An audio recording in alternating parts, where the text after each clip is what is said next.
Warahmatullahi wabarakatuh.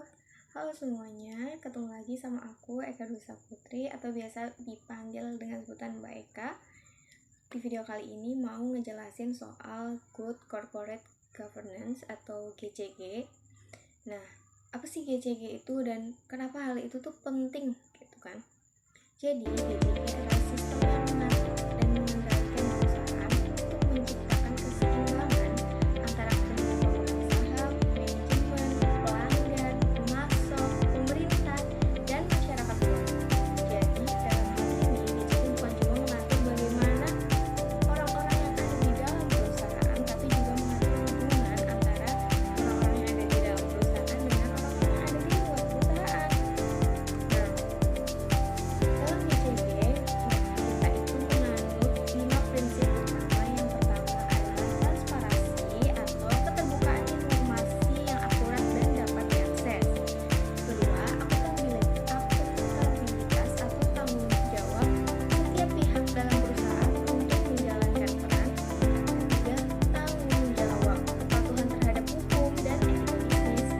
Keempat, ada independensi pengambilan keputusan yang bebas dari konflik. Nah, yang kelima adalah perlakuan adil kepada semua pihak yang terlibat. Jadi kalau transparansi ini di zaman yang udah mulai canggih, yang apa-apa serba online, kan kita bisa lihat ya bagaimana perusahaan mengatur perusahaannya. Contohnya adalah dengan mengupload laporan keuangan mereka atau program-program mereka. Mereka punya website sendiri untuk mengedukasi bagaimana perusahaan mereka dijalankan oleh masyarakat yang ada di luar. Nah, untuk akuntabilitas atau tanggung jawab setiap pihak dalam perusahaan menjalankan peran, kita bisa lihat dari contoh laporan LHKPN tuh. Kalau untuk perusahaan-perusahaan BUMN, mereka kan wajib melaporkan kekayaan mereka ya. Tiga, tanggung jawab atau kepatuhan terhadap hukum dan etika. Kita udah belajar soal etika bisnis di semester 1 atau di semester 3. Nah, di sini penerapan dari tanggung jawab tersebut tuh benar-benar diutamakan. Contoh kesetaraan gender, terus habis itu kebebasan berekspresi, ada juga mengenai isu-isu say no to pelecehan. Itu kan udah banyak banget digembar-gemborkan oleh perusahaan. Nah, salah satunya adalah untuk memenuhi good corporate governance tersebut. Nah, tanpa adanya tata kelola yang baik, perusahaan itu rentan terhadap konflik kepentingan atau penyalahgunaan kekuasaan hingga berpotensi pada kebangkrutan loh. Reputasi perusahaan bisa hancur dan kepercayaan dari pemangku kepentingan tuh bisa hilang. Nah, kalau dengan tidak adanya tata kelola yang baik, bisa jadi di dalam perusahaan tuh ada yang namanya korupsi atau nepotisme. Bisa juga ada penyalahgunaan kepentingan yang seharusnya tuh nggak dilakukan oleh para pemangku kepentingan di perusahaan kita demi menguntungkan diri mereka sendiri tanpa mementingkan pihak-pihak lain, apalagi pihak-pihak kita sebagai masyarakat di luar ya. Nah, perusahaan yang sukses karena menerapkan GCG dengan karyawan yang bahagia dan pelanggan yang puas itu akan meningkatkan reputasi perusahaan. Karena salah satu faktor yang bisa dilihat dari penerapan GCG yang baik adalah para karyawan yang merasa senang dan bahagia ketika mereka bisa bekerja, ketika hak-hak mereka dipenuhi, ketika semua tanggung jawab mereka diapresiasi. Itu tuh salah satu penerapan GCG juga loh ternyata. Selain itu, kepuasan dari pelanggan itu sangat-sangat berpengaruh pada keberlangsungan perusahaan. Kenapa?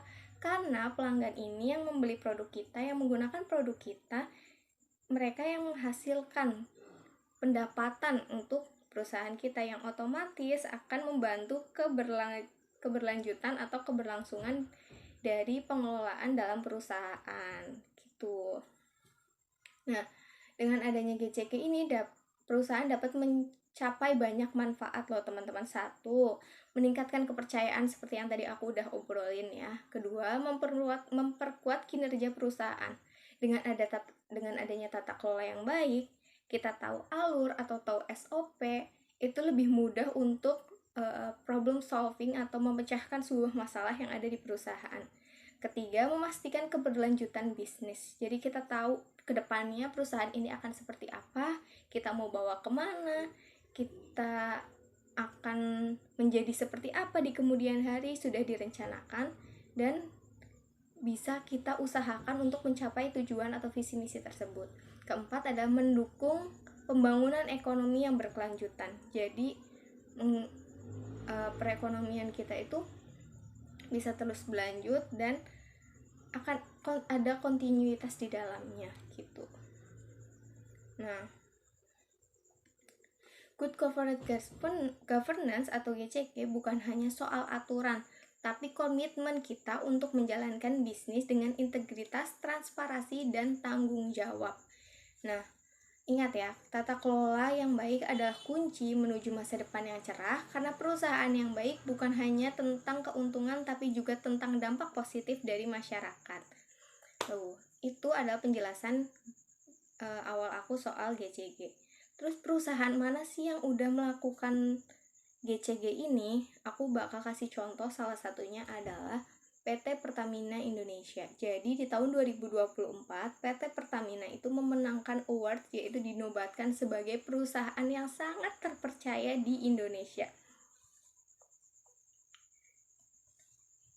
Nah, dalam artikel ya aku bacain, jadi artikelnya ada di PT Pertamina, di websitenya PT Pertamina langsung. Ini udah bagus banget, yaitu menerapkan tentang keterbukaan ya. Jadi Pertamina dinobatkan sebagai perusahaan sangat terpercaya di Indonesia tahun 2024 oleh dalam ajang Corporate Governance Perception Index atau CGPI tahun 2024. Dalam penghargaan bergengsi yang diberikan oleh majalah SWA bersama Indonesian Institute for Corporate Governance atau IICG, Pertamina meraih predikat sebagai perusahaan kategori yang sangat terpercaya. Wow. Nah, penghargaan tersebut diterima oleh manajer Corporate Administration Pertamina, yaitu Sigit Dwi Aryono di Jakarta, Senin tanggal 25 November tahun 2024. Ini menjadi bukti komitmen Pertamina atau dalam lebih luasnya ada BUMN, dalam menerapkan dan menegakkan prinsip good corporate governance secara konsisten dan berkelanjutan.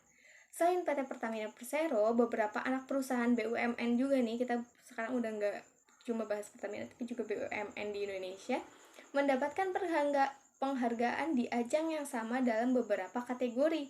PT Patra Jasa, PT Pertamina Internasional, lalu itu tuh dinobatkan sebagai trusted company atau perusahaan yang terpercaya.